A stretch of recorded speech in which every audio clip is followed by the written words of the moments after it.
Hello, everyone. Welcome to episode 2 of the Snack Side of the Bed podcast. Today, we're going to talk a little bit about the word narcissist, not the people.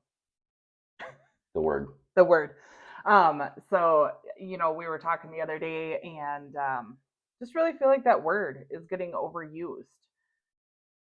Hugely. It is. Yeah.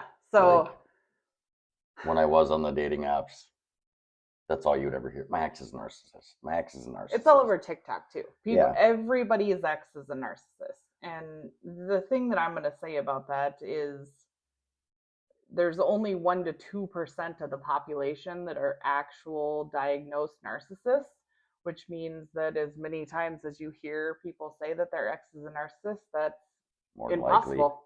More than likely they're not. It is impossible. So we actually did a TikTok live, I don't know, probably 3 weeks ago or so, and kind of touch base on this a little bit. So anybody that missed that, there are, what did we say, 10 or 15, 12. 12 traits. There's 12 traits that you have to be a diagnosed narcissist. So you have to have all 12 to be diagnosed. And so there's a lot of people in the world, I don't know, it doesn't matter. We'll talk about it. So you have to have all of these characteristics to be actually diagnosed as a narcissist. So you can have narcissistic traits without being a narcissist. So I don't know. And maybe this is just a me thing. Maybe this is an unpopular opinion, but I am sick and tired of everybody being called a narcissist. Yeah, that's not the case.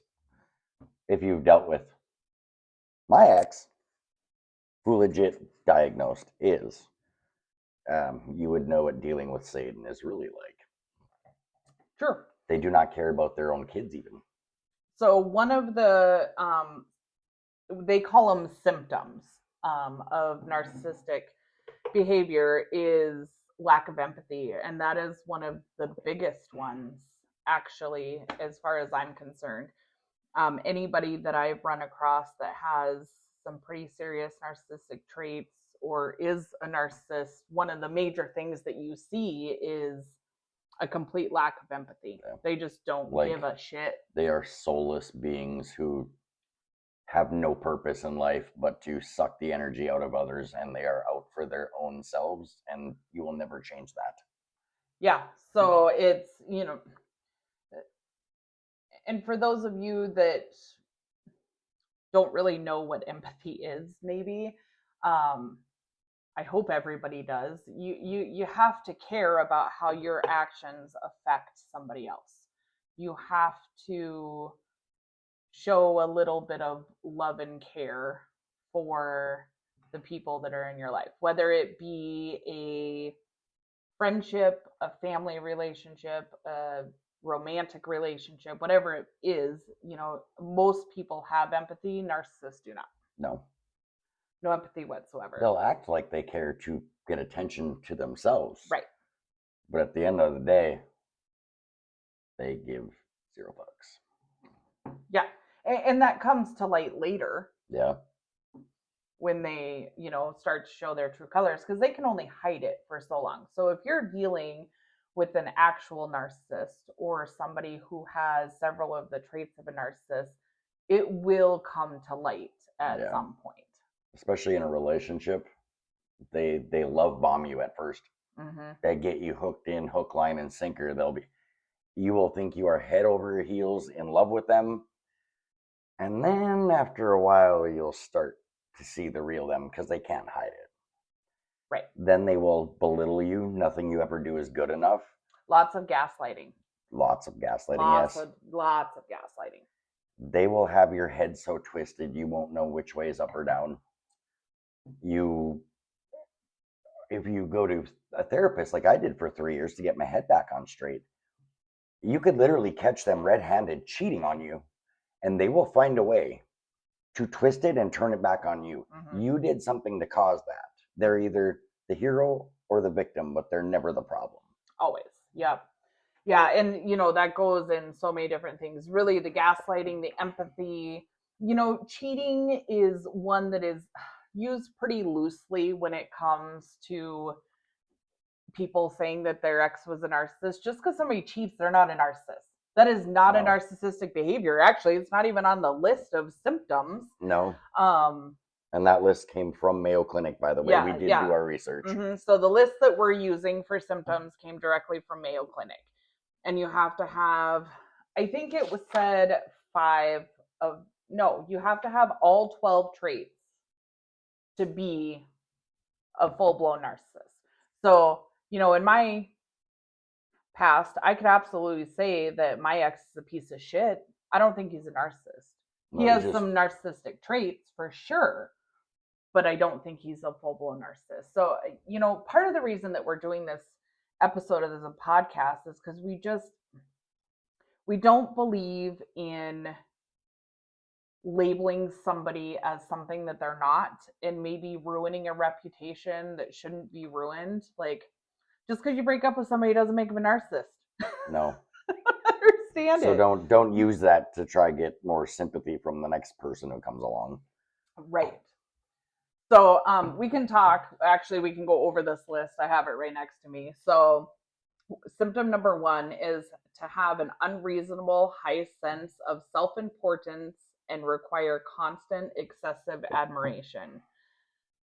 So and I know people are going to listen to this list and they're going to be like, yeah, but I want you to really, really pay attention to what it says, because this says unreasonable high sense of self-importance. So just because somebody thinks that they're cool or they have a high sense of self-importance doesn't necessarily mean they're a narcissist either. No. It has to be extremely high. And what I would say is, when it came to being unreasonable, it would be if it is affecting somebody else's life. So if it's affecting their significant other's life, it's affecting their children's lives, their friends, their family, whatever it may be, that's when you're running into the problems. Number 2, they feel that they deserve privileges and special treatment. And I'm going to tell you, I know people that I don't think are narcissists that have that trait. Yeah. A lot of them, actually. Yeah. A lot. So, like they basically, they think they're above the courts, the laws. mm-hmm. They will find ways to use the justice system against you. They'll go sleep with other cops and then use that dumb cop. Yeah, and they also, so that's an example. Yeah, that is an example. And another thing that you have to remember, if they are an actual narcissist, they're 100% going to have this trait. And this trait is that they have an image to upkeep. So nothing that they do to you they're going to do in front of other people. Yeah. It's going to be behind closed doors. Always. And go with it for 10 years. And it'll be like Mr. Dr. Jekyll and Mr. Hyde? Is that what it is? Yeah, Jekyll and Hyde. Yeah, Jekyll and Hyde. So it'll be like that. Like, when you're at home with this person and behind closed doors, you're going to get to see a completely different side of them than you will if you're out with their friends or their family specifically, but yours too, because they just have this image to upkeep. And my ex was physically abusive, and he hid it from his entire family. Nobody even knew. He lied about, he said that because when he abused me, my son took care of him, so he had some bruises too, but he told everybody he got in a 4-wheeler accident, and now he's telling everybody it was a bar fight, and that's why he has a charge on his record. That's not accurate information. No. But again, just because they're a liar and they're one person in front of another does not mean that they're a full-blown narcissist. No. Let's say you get into something at the house before a family event. They will swing on you, like my ex-wife did, for no reason, just because they will be evil, rotten, and horrible to you. The minute you walk out that door and get out of that car to that family event, they love you. You're the best thing that ever happened to them. They will want to hold your hand. 100%. Yeah. Yep. That is the image they have to maintain. Mm-hmm. And it's only because they have this self sense of importance and an image to maintain. So they want the people that they're not around all the time to really think highly of them. And they want them to love them more than they love you, even if it's your own family. They want your family to love you, because when it doesn't work out, whether they discard you or Yeah. you finally get smarter leave because it's not going to work out, um then the whoever side of the family that they impressed all of this time is going to come around and be like, oh, they were such a nice person, I really liked them. Yeah. Which Happened is to me what they want. also. Yeah, that happened to me too. Had my whole family thinking that Hmm. they were just this sweet, kind, innocent person. And they didn't know until my kids started telling them that, yeah, we remember her swinging on dad for no reason, for taking us deer hunting. Crazy stuff like that. Yeah, yeah. So, and again, that's only one trait. That's really what I want to focus on during this episode of the podcast, is that there are real diagnosed people out there that have a narcissistic personality disorder, and that's what it is scientifically. It's a personality disorder. Um, Spiritually, they have no soul. I mean, I would agree with that, but that's not My scientific opinion. yet. Yep. So, um, so there are diagnosed people out there, but what I see on social media specifically, but also, in my personal life, because I see people all the time, talking about how their ex is a narcissist, blah, blah, blah, blah. Chances are they're not. They might have some narcissistic traits, but they're not a narcissist. Okay, Nope. so let's move on to number 3. We're only on number 3. Yeah. Okay, number 3. They expect to be recognized as superior even without achievements. Like when their new person has them living in a house that they don't pay rent on, or they have vehicles, because It's all about image. yeah, it's like you did nothing. If that person were to Mm-hmm. leave you today, you'd be out on your ass with the clothes on your back. Like they Right. like to ride the backs of other people. And it is about image. So and when I look back, like, I've been in a few situations where somebody will do something as simple as like put their dirty clothes in the laundry, and then they want praise for it. They're like, well, I put my clothes in the laundry basket. Well, fucking congratulations, Yeah. dude. I don't know what You want a cookie for being an adult and doing adult things? I don't know why we need, but they need that.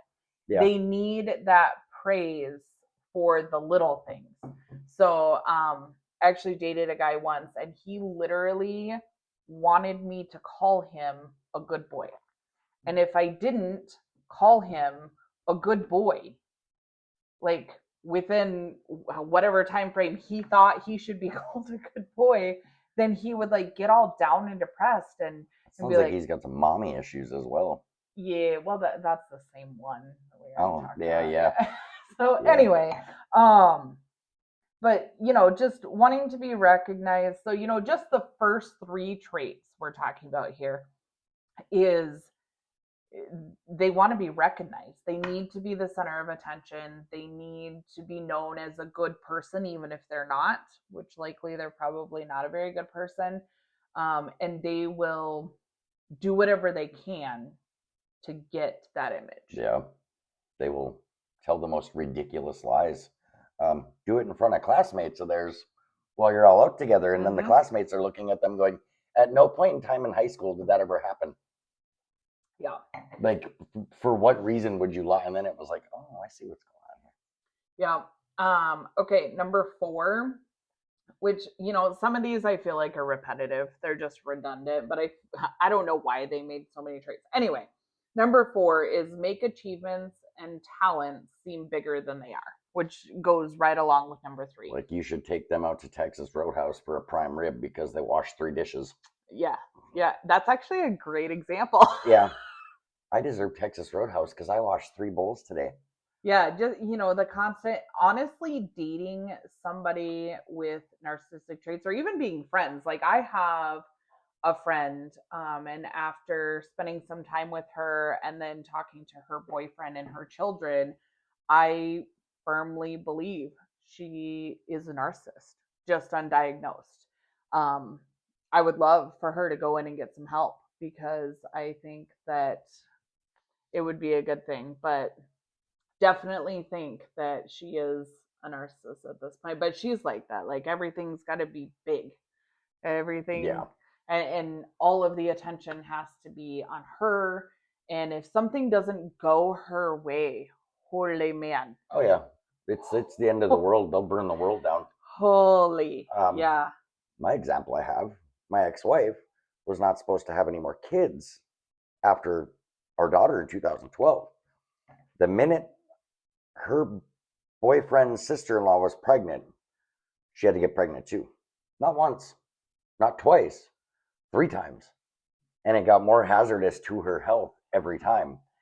Willing to almost risk your life and risk a child just because you can't not be the center of attention. Right. You're jealous and envious of somebody else who's pregnant. And that is a great example of the empathy thing. Like they don't have any empathy for anybody else's feelings in that, including this unborn child that's not even there yet because they want what they want when they want it and it doesn't matter. Yeah. It doesn't matter. Okay, number 5. They are often preoccupied with fantasies about success, power, brilliance, beauty, or the perfect mate. And they're good at talking. They're good. They have a good talking game when it comes to that. Mm-hmm. We are going to do this. We are going to do this together Mm-hmm. in the beginning. And then that turns into, I want to stay at home. You go to work. Yeah, what I've run into in that situation is they have all these dreams and aspirations about what they want to do, whether it be something simple as buying a house or starting a new career, doing all of these things, but they're not actually willing to put a foot forward to work towards that. No, there's no 50-50. No, they just want to talk about it continuously. And then when it doesn't happen for them, then it's your fault. Yeah. And the cheating probably starts. Mm-hmm. And then they'll find an excuse as why they cheated on you is because you didn't get this house for them. Right. You didn't buy them this car. Mm-hmm. Yeah. And the next one is they believe they are superior to others and then can only spend time with or be understood by equally special people. Which, okay, so my experience from this isn't that the people that they want to spend time with are equally special people. I feel like that's worded kind of weird. They like dummies. They like They people like that the they ones can they can be manipulate. superior over. Yep. Yes, they want to be superior over them and they're really, really comfortable with their enablers. So whether it be, a friend or a family member or whatever it may be, usually it's family members, but in some cases it can be like long-term childhood friends and stuff, but they want to be around their enablers because they know that they can be the biggest pile of shit and just literally And those enablers will be their biggest cheerleaders. they will. And And in their they're mind, never held accountable. No, in their mind, as long as they have that backing of their monkeys behind them, Mm-hmm. they're doing right. You're wrong. Mm-hmm. And so they like to make friends with and get close to naive people who can't see that they're being manipulated and twisted. And this isn't one of the traits on the list, but um, there's been some studies done, and also in my own experience when I was seeing my counselor, and you went to counseling for a little bit, you go there thinking that you're the problem because you've been told 100 million times that you're the problem. Everything's your fault. And so you go there just being like, I want to fix myself. I want to make myself better. I want to do all these things. And then after, a month or two of sessions, the counselor's like, you're being abused. Yeah. You're not the problem here. So I actually just saw something on this the other day and I wish I'd have written it down so I could research it a little bit better. But they've done some studies and I don't know the exact numbers, so don't quote me, but it's something like 85% of the people who go to a counselor are suffering from some kind of abuse and they think they're the problem. So the abuser The other 20% of people are the abusers, and they're not going. Yeah. They're not, You'll never see them go to counseling. They refuse. because they're not the problem. They never did anything wrong. And even when they're court ordered to go see a therapist and get diagnosed, they will still try to deny that and say that that never happened. Right. They don't do anything wrong ever. Ever, never. They're either the victim or the hero. Ever, never. Bottom line, that's it. Yeah. Okay. What number are we on? Do you remember? Okay, I don't know what number this is, but here the next one is be critical and look down on people they feel are not important. So I ran into this actually pretty heavily in my last relationship. Like his family and his kid could be around all the time. I asked to do a family dinner with my adult children and my grandbabies once a week. And he was like, well, I feel like once a week is kind of extreme. And I was like, which it's not. Once a week to do a family dinner with my children is too much to ask. I don't understand. He goes, well, I don't understand why we wouldn't just do it every 2 weeks or once a month. And Well, I'm like, especially how long you've been together already. I know. So anyway, that would be my example of that. Not that they necessarily look down on them, but they just don't want people that they know won't have their back. Yeah. Anybody that they have to perform for or be on their best behavior for, they want to limit the amount of time those people are around. They want to control the amount of time they have to spend around them. Yeah. Yeah. Because if they're not going to be the monkeys on their back and be manipulated, and they know it, they just don't want them around. Right. Mm-hmm. The next one, expect special favors and expect other people to do what they want without questioning them. And I'm going to add to that because they also aren't going to give back. No. They're never going to give back. That goes to the lack of empathy. That goes to, the having. If they do try, it's going to be very insignificant to everything that you've done for them. It won't even amount to anything that will impress you. Right. Yeah. If they do. And this kind of goes back to, this is a little bit different than wanting praise for everything. But it kind of goes along with it, like special favors, praise. I know people who will manipulate the shit out of somebody and use them for every dollar that they have. And then they will never give the money back. They'll never pay the person back, first of all. And second of all, they will just continually take until it's dried up and they can't take anymore. And then they're done with you. Then they're gone. Yeah, they're done. They're moving on. And, so they want and I consider loaning people money a special favor. Like that. Yeah. I don't even do it anymore. Yeah. I just won't, because you can't hardly trust anybody anymore. Right. Honestly. True. I don't trust anybody, but Yeah. We actually talked about that. We trust each other. Yeah, that's about it. That's about it. Other than that, we got our eyes open. We got our eyes peeled. Yeah, the problem, and I'll be, pretty transparent here with everybody and a little raw. I don't really trust myself to make good decisions on who to trust and in what situations. And that's part of where that trust comes in. It's easier to just not trust anybody than it is to trust myself to determine who I can and can't trust. I know it sounds complicated, but that's just what it is. Okay, the next one. Take advantage of others to get what they want.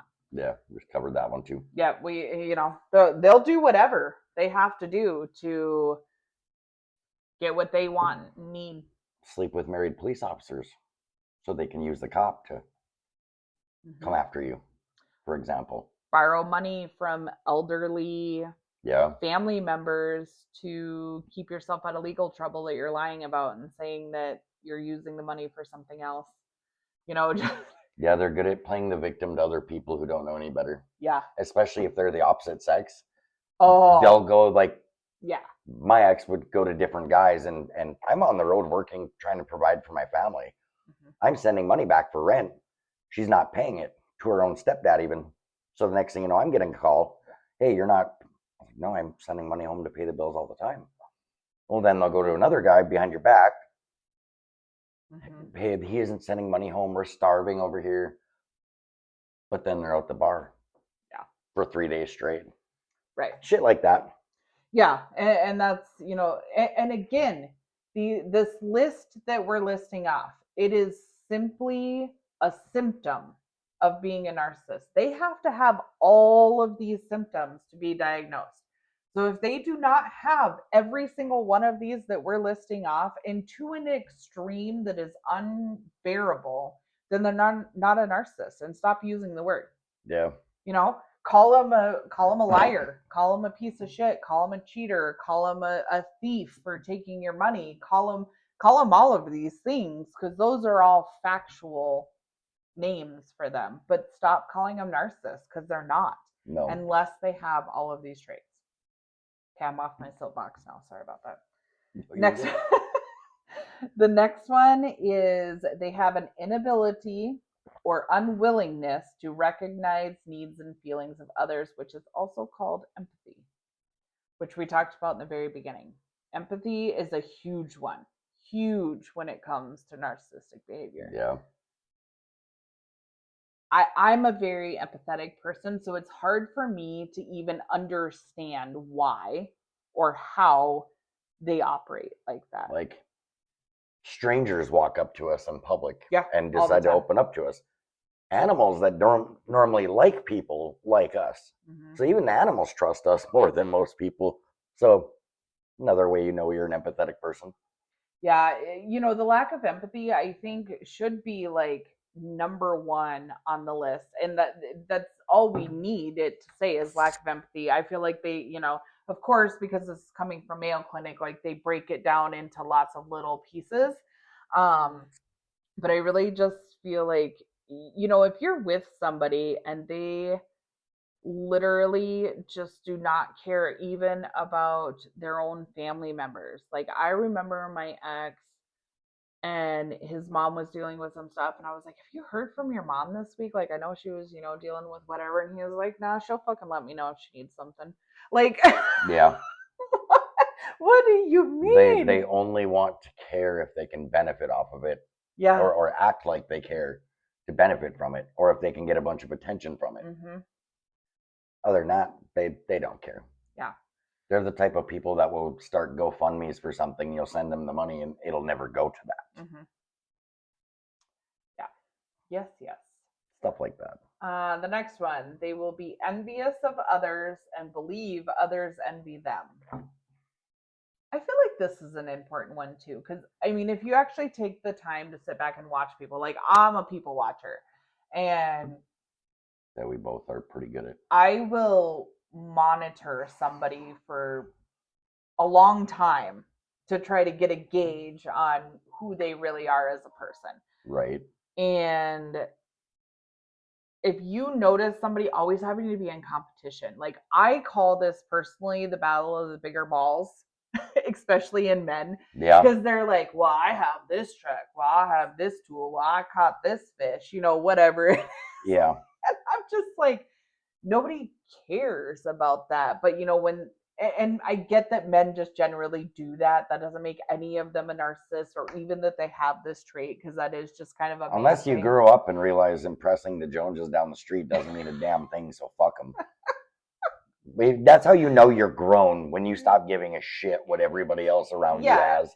You know, and so I think even bigger than that is most of the time in situations like that, they're not trying to get other people to envy them.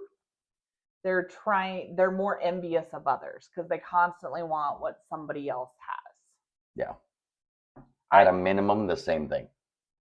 Yes, but better. But they got to be better. It's got to be bigger. It's got to be better. Yeah. Okay. The next one. They behave in an arrogant way, brag a lot, and come across as conceited. And I'm going to throw you in. I was just thinking to myself. Because it's not. You literally just got called conceited like 40 times the other night on the live. Yeah. And cocky. You got called cocky. Cocky. Yeah. And I said, it's not cocky if I can back it up. If I'm confident, knowing I can do what I can do, And I can back that up. That is not cocky. That is confidence. Yeah, and I think that there's a very fine line, like so small you can't even really see it, between cockiness and confidence. Yeah. Like, and that's not every day. It just depends on the day. Like when Cheyenne did my hair that day and got me out, was I a little cocky that night? Yeah. Yeah. Cheyenne had me looking pretty damn good. I'm not gonna lie. So I was a little Okay, arrogant. which is fine. And we want this for everybody. We want everybody to be self-confident, have self-love, really just build themselves up. And you have to be a little arrogant to do that. Yeah.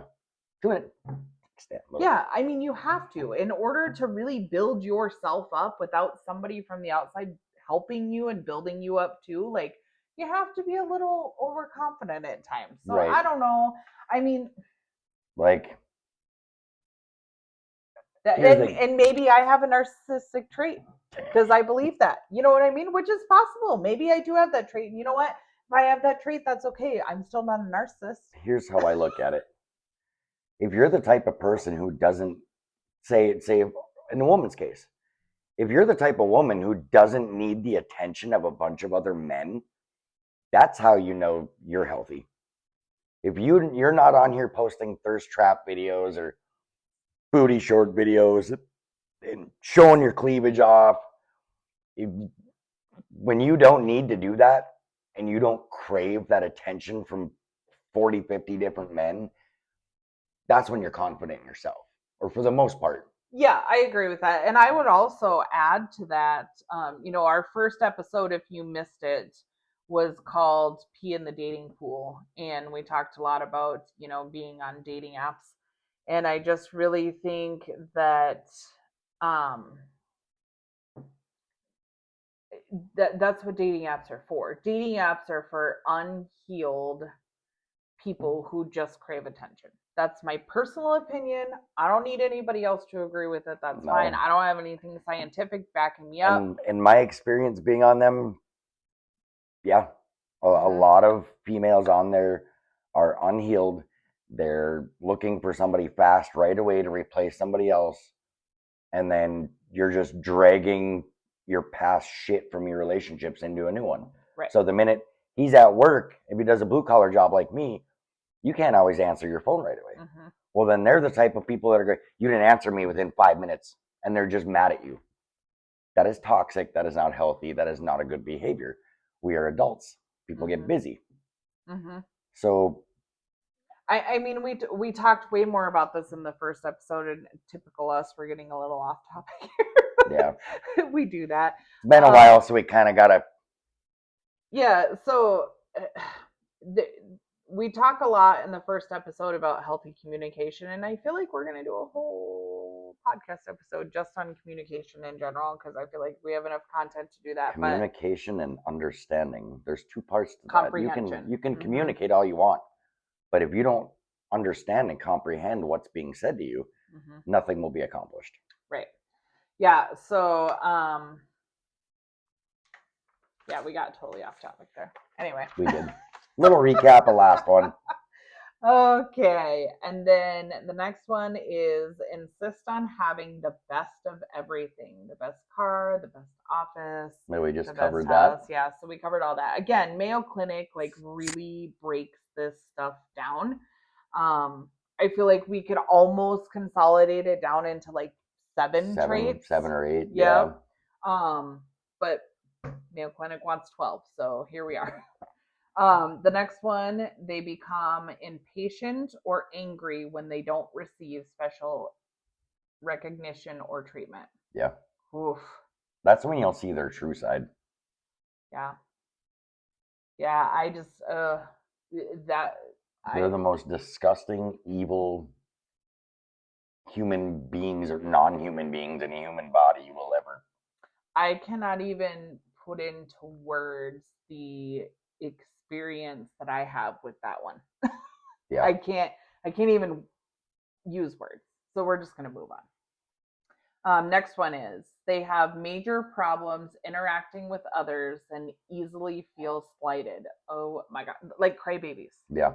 They're crybabies, but only behind closed doors. So when you're out in public and you're around other people, they are super nice to everybody. They get along with everybody. They're just always not always happy, because sometimes they get in their little moods where they just pout the whole time, so you'll want to leave earlier than you wanted to Yeah. originally. Um,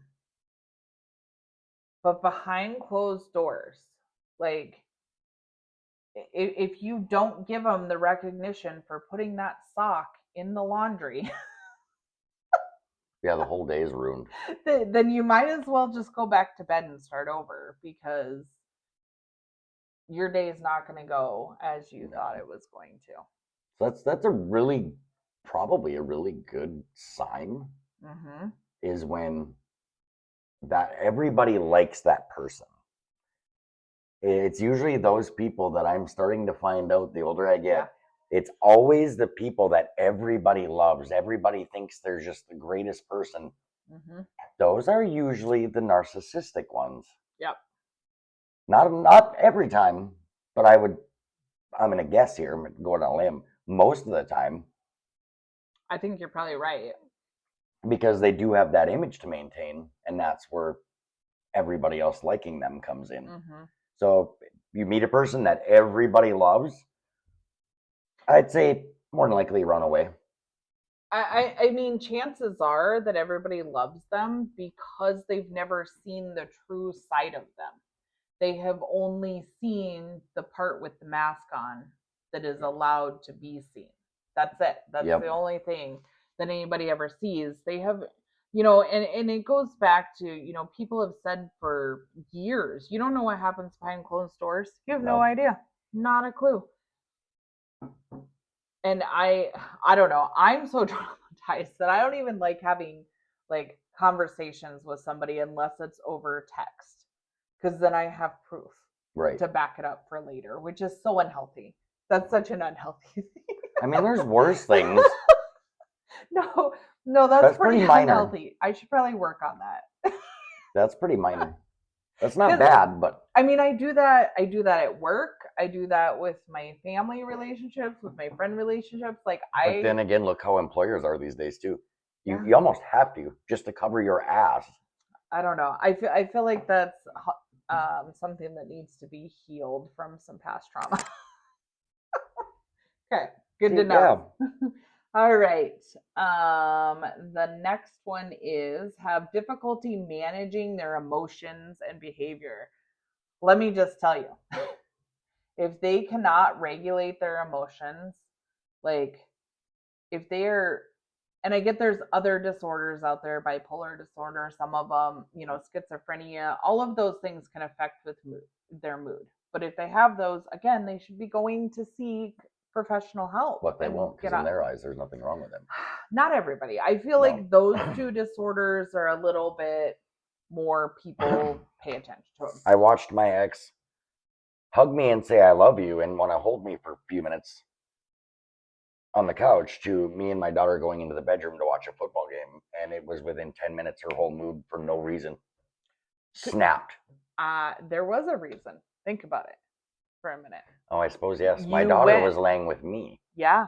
And not her. Yeah. You She's took gotta be all important. of the attention off of her, and you went and spent time with your daughter. Yeah. I didn't even think about that until you mentioned it. That was never one of the examples of how bad it really. Yeah, that just goes in with what's going on now. Right. Keeping the kid from me because she has to be the number one parent. Mm-hmm. That explains that. Yeah, that actually makes a lot of sense. But they'll just, and this kind of goes back to the whole crybaby conversation we had, but they will either just be kind of mopey all night long because they need the attention and they're not getting, like, you can be sitting side by side on the couch watching a TV show. They're like, what's wrong with you? Yeah, you can literally watch their whole. There's nothing wrong with me. We're watching a TV show. Yeah, like I don't understand why there's got to be something wrong with me right now. And then it's like, oh, well, I know there's something wrong with you. I just don't know why you won't talk to me about it. What are you hiding? Blah, blah, blah, blah, blah. And nothing. I was legit just watching this TV show with you. Okay, the next one is they withdraw from or avoid situations in which they might fail. And this is a big one because if they're not getting the praise, if they're not the number one employee, if they're not, constantly getting patted on the back for stuff, then they'll just avoid it. They'll move on. Yeah. Yeah, they'll go find somebody who will. Mm-hmm. An idiot usually. They got to go find somebody who wants to be the monkey on their back. Mm-hmm. Their biggest cheerleader. Right. If you see through them, you call it out. They get angry, very angry. So true. You will really see the devil come out in them. Mm-hmm. Yeah. Anytime we have these conversations, like we just did the live on this, I think it was like 4 or 5 weeks ago.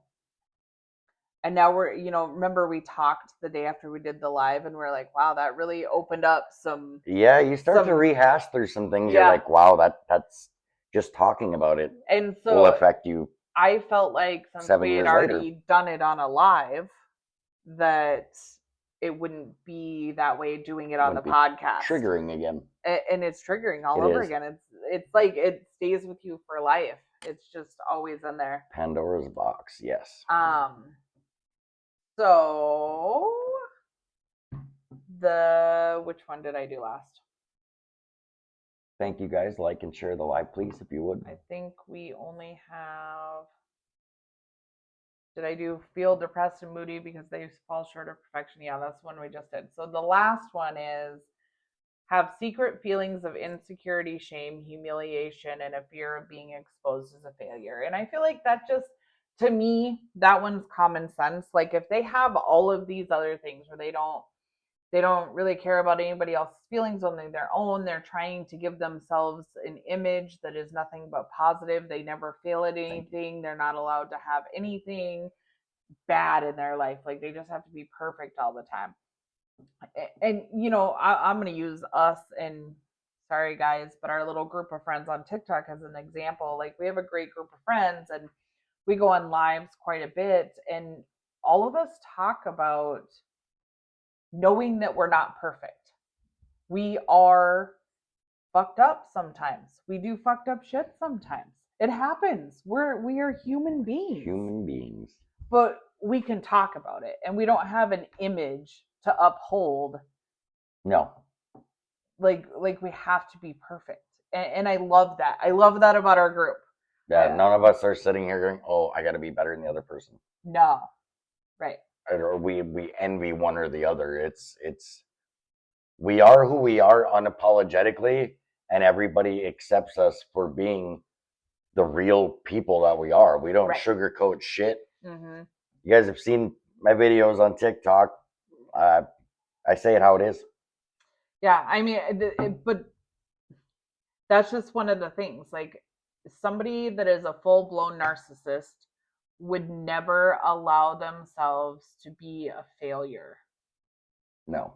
They're always going to be doing just fine, no matter what happened. Like they could have just lost a loved one or gone through a breakup or whatever, but they're just fine. Don't you worry about them. Do fail and they can't hide it. It is your fault. Oh yeah. It's your fault or it's somebody else's fault. Mm-hmm. It is never them. Right. And it never will be. You can't even argue with them. No.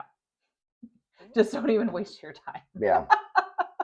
Seriously. So if you find yourself with one of those people or you're in a relationship with them right now, we're not even going to recommend you let them know you're leaving. Absolutely not. No. They will make your life a living hell. Mm-hmm. And I know I'm going to catch some shit for this, and I'm okay with that. But you have to in this situation. You have to protect yourself. So you have to and I've had people come at me for this before because the last 2 relationships I was in, I planned my escape before I left. I had another place to live lined up. I had all my stuff going on for me, ready to go. But I didn't let on that I was leaving, and people are like, "Oh, that's just immature. You just were trying to avoid the conflict, whatever." No, I was protecting myself and my son at the time, who was living with me the first time. Because mind you, if somebody has a history of putting hands on you, Mm-hmm. you cannot let them know you're leaving. Mm-hmm. And everybody in my world, so the last relationship I left was a domestic violence relationship. And when I was preparing to leave him, everybody in my world was so scared for me to tell him. Like, they were really worried about my safety. So when I had a group of people that when I was getting ready to tell him, I text a code emoji, just one emoji, out to this group of people so that they knew. And if they didn't hear from me within an hour, that they were going to come. Like, that's how serious it can be. It can be that serious to where the people in your world are like, we need to know that you're safe since you're getting ready to leave this situation. Luckily, when I told him, we started having a conversation. I could see he was getting a little emotional, and I was like, well, so and so is already on their way to help me start packing. And he was like, oh. And then he disappeared for the rest of the time while I was packing. So, you just have to, when you're getting ready to leave somebody, especially that has narcissistic traits, you have to protect yourself. It They, doesn't matter how they feel anymore. in my situation, and this is why we're good at this, because we both know the male and female side of it. When I first tried to leave my ex, my youngest mom, I had to do it while she was at work. I had to do the same thing. And even then, even doing it that way and getting out of there when she was gone, Mm-hmm. they will still attack you the next time they see you. Absolutely. If they come in within an arm's reach of you, or they're going to find a way to get themselves within an arm's reach of you, and they will attack you physically. Right. Because you just made them look bad because you dumped them. Oh yeah, yeah. They don't like to Because be discarded. they can never be the bad person. They don't like to be the one that gets broke up with. Although, which is kind of weird to me when you think about it, because I mean that makes them the victim. Yeah. And they So will turn around and lie. I left them. I left them. so no, my ex is actually telling people that he's been single for over a year, so we never dated. Yeah, it's either you don't exist or they left you. Yeah, I don't even exist. I never happened, even though there's a domestic violence charge on his record. Right. Anyway, that was petty. I shouldn't have said that. So those are the traits. Again, please do not overuse the word narcissist. Please stop. Call him whatever you want. Call him a liar. Call him a cheater. Call him a piece of shit. Call him a deadbeat. Call him a thief. Just don't be going around using the word narcissist. I feel like narcissist has become a fad word. Yeah. And it makes me angry because it is a real life disorder. Like, people actually suffer from this and should be seeking help. And everybody is getting labeled a narcissist, and it's just too much. I can't take it anymore. The worst part is even their own family won't tell them. They know something's wrong with them. Mm-hmm. They see it. They know the behaviors. They see the reactions when they don't get their way. But even their own families will not tell them, we're bringing you into a hospital. Like, you're not normal. Mm-hmm. Like, when you will mentally manipulate and coach your child to hate the other parent, do shit like that, and they know it's wrong, but nobody will say anything because either they just don't want to deal with them, or you have a step parent and another parent, and the parent enables that behavior with their child. Yeah. So, and this is not just about romantic relationships. It's about family relationships, friend relationships. Like, my daughter and her dad do not have a good relationship, but he is very manipulative and likes to gaslight.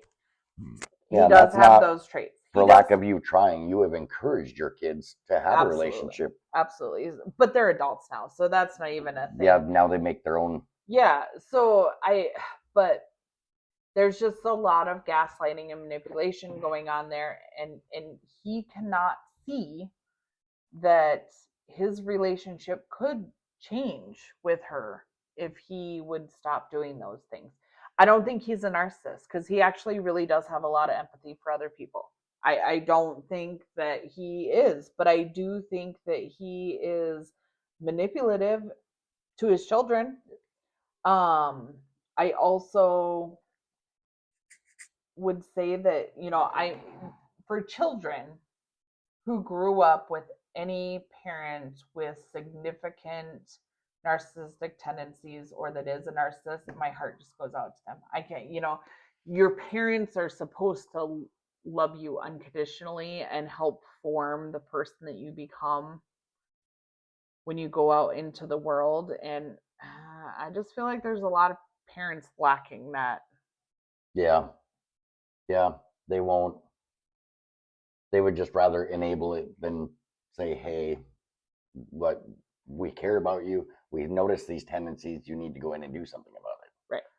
I don't know if meds can treat According to Mayo somebody Clinic, who came straight from hell, but so I did look that up, but I don't have it with me. So if I remember right, there is not medication for narcissistic personality disorder. They can try different like antidepressant or anti-anxiety meds, but it's not specifically used for treatment of narcissistic personality disorder. However, they can go to therapy. I feel like electromagnetic shock therapy would be good for them, maybe. No, because just a haha. No, because listen, you would be literally electroshocking 90% of the population because everybody's a narcissist, remember? Oh, that's right, yes. Okay, that's my point. Like, stop using the word. Stop calling everybody a narcissist. I'm so frustrated by the whole thing. Everybody's not a narcissist. Your ex can be a piece of shit. They can be a liar. They can be a cheater. They can be a thief. I know I keep repeating myself, but enough with the word narcissist. Yeah. Unless you have truly dealt with one, not every single one of your exes is. Mm-mm. So let's take that off the fad word list, please. Yeah. Can we stop using that and come up with a new word to start posting all over social media, because I cannot do it. In all actuality, shouldn't even give them the energy of posting about them. I agree that energy is important and we shouldn't be putting energy out onto people that life is too short. 5 minutes ago doesn't even matter anymore. So the only thing you have is now, and that's it. So that is episode 2 of the Snack Side of the Bed podcast. The word narcissist, please stop using it. It's all I got. Episode 3, we will get out way quicker than we did episode 2. Sorry it took us a hot minute to get episode 2 out. I've kind of been stuck on the road, bouncing between states, and it's been a little difficult to get the second episode recorded. Yeah, but we did it. Here we are. It's almost done. And then the next one that we're going to release, we're kind of going in between a couple of topics, so I'm not going to pinpoint one for you yet, but stay tuned. We'll let everybody know when the next episode comes out. Yeah. Thanks for listening. Tuning in.